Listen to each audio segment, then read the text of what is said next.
দৈনন্দিন আপনি 5 ওয়াক্ত ফরজ সালাতের হেফাজত করুন। তার পাশাপাশি আপনি সমস্ত শিরক বিদআত থেকে, দেখেন, আপনি যদি রসুল সাল্লাল্লাহু আলাইহি সাল্লামের শাফাআত পেতে চান, হাউজে কাউসারের পানি পেতে চান, তাহলে আপনি নিজেকে সমস্ত শিরক বিদআত থেকে মুক্ত রাখুন।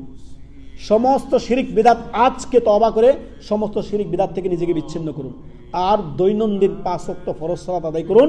তার পাশাপাশি অবশ্যই 5 ওয়াক্ত সালাতের হেফাজতের পাশাপাশি দৈনন্দিন ইবাদত বন্দেগী সুন্নত নফল মুস্তাহাব দিয়ে আপনি নিজে প্রতিযোগিতা করে এগিয়ে যান। যদি নবী সাল্লাল্লাহু আলাইহি সাল্লামের শাফাআত পেতে চান, তাহলে অবশ্যই আপনাকে শিরক বিদআত মুক্ত জীবন যাপন করতে হবে, তাওহীদ সুন্নত ভিত্তিক জীবন যাপন করতে হবে, আর দৈনন্দিন 5 ওয়াক্ত ফরজ সালাতের হেফাজত করতে হবে। তবেই আপনি রাসূলুল্লাহ সাল্লাল্লাহু আলাইহি সাল্লামের শাফাআত পেতে পারেন। আল্লাহ আমাদের সকলকে নবী সাল্লাল্লাহু আলাইহি সাল্লামের শাফাআত পাওয়ার অধিকারী করুন। আল্লাহ আমাদেরকে সকলকে নেক হায়াত দান করুন।